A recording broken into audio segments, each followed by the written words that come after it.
Hi, everyone. I'm Haya. And what you probably know about Saudi Arabia is something that looks like this. But under those layers, we hide a big secret. And for girls who come from less conservative families, the secret comes out on weekends, right around midnight. What we do is we decorate our homes and our basements to look just like a nightclub that you would find here in New York City. And when I walk into these ridiculous parties, I check my abaya in at the coat check, and I won't emerge until around 6 a.m. Then I stumble into my tinted car because I'm not allowed to drive myself, and I carry this secret as I am chauffeured home. What we do is we create spaces in our homes to evoke essences of entertainment that we enjoy when we're traveling. Here's what I think. How might we evoke essences of other experience that would help us transition between cultures? Just to give you context, in 2014 only, 111,000 Saudi students came to study in the US, sponsored by the King Abdullah Scholarship Foundation. And of those students, over 40% are women. So I began to wonder, what are the experiences of those women studying here, and what does their return home look like? How do they balance their evolved values and principles with their identity when they go back to a society and a family that hasn't evolved the way that they have?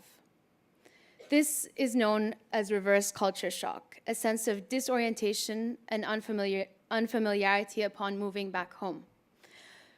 My hypothesis was that by evoking essences of Saudi women's favorite experiences abroad, it would ease their transition home. So I brought together 5 Saudi women living in New York intending to move back, and I asked them 2 simple questions. What are your favorite experiences in this city, and what emotions do they evoke? And their answers were even simpler. Opening a bank account, walking, biking, conversations with strangers, and meeting new people. And at first glance, these answers might seem mundane, but the ordinariness is what makes them so monumental. Because they're underpinned by feelings of independence, empowerment, freedom, and belonging. And these experiences highlight the primitiveness of what is missing for women in Saudi. Throughout my research, I had intimate connections and countless conversations with over 15 women between New York and in Saudi, the 2 largest cities, Jeddah and Riyadh. I also created spaces, physical and digital, for these women to build relationships amongst each other. And while these sessions were part of my research, they were also a manifestation of my final offering, a space for understanding and easing of Saudi women's transitions home. So what did those transitions look like? 5 women mapped out their journeys, and each one was different, some more embracing, others in denial. But one thing that was apparent in all their journeys was the commonality of the emotional ups and downs. I uncovered 3 pivotal points in a woman's journey home. The first transition point is when they decide to move back. Parting with their city is bittersweet, and as we all might know, packing up a home can be overwhelming. The second transition point is once they arrive home to Saudi. They go through a honeymoon period, excited for the newness of it all. And planning for and going on vacation is something that many of these women use as a coping mechanism which keeps them on an emotional high, followed by a spiraling low. This is the third transition point. It's the hardest hit that comes once they return from their first vacation, and sometimes it's even worse than their initial move. These first vacations cement their move to Saudi. The contrast emphasizes the stark differences of environments and what they're lacking in Saudi. This is especially the case when they visit Dubai or Bahrain, neighboring Gulf countries that are an hour away, yet those countries offer a far less conservative way of life. Talk about really hitting home. So, what's a girl to do when she's down? She calls on her girls for support, and not just any girls, the Halal girls. The Halal Girls is a support network to ease the transition for Saudi women returning home after studying abroad. And why Halal? Because in Islam, bint Halal is a girl who is desirable, pure, sanctified, and honest, a good girl from a good family. And this is a slightly more subversive version of that girl.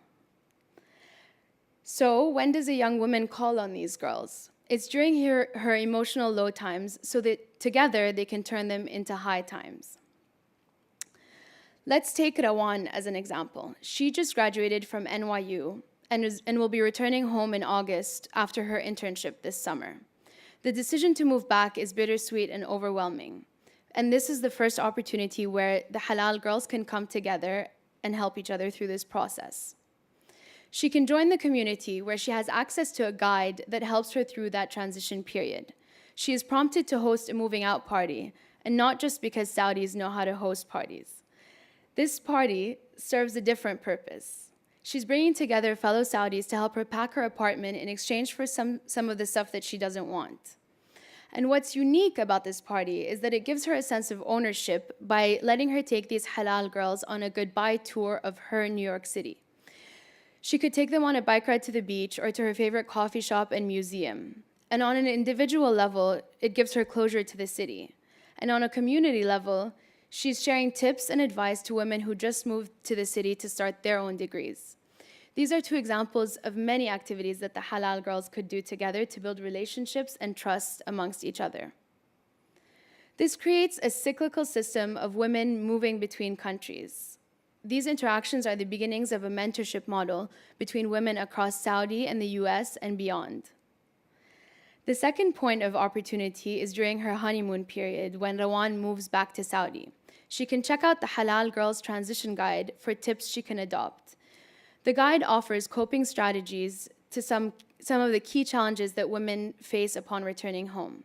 For example, setting boundaries with their parents is a common challenge. This is essentially a communication problem, and it can be solved by what one of the Halal girls calls calling a family meeting.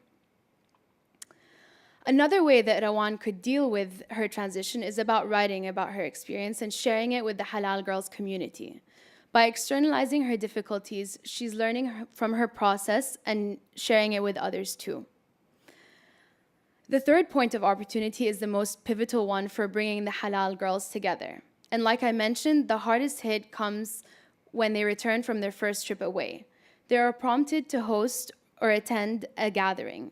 And by attending these gatherings, they're creating a space to explore and define what it means to be young, female, Saudi, and independent through salon-style gatherings for intellectual stimulation or skill-sharing workshops to help develop and barter their skills. I created this website to attract a diverse range of Saudi women and use it as a platform for women to connect with each other to coordinate events. Right now, I'm helping one of the Halal girls host a documentary screening about Saudi Arabia, followed by a discussion session. It will be facilitated by the host using a guide that we're creating together, and I'm envisioning them to happen on a monthly basis.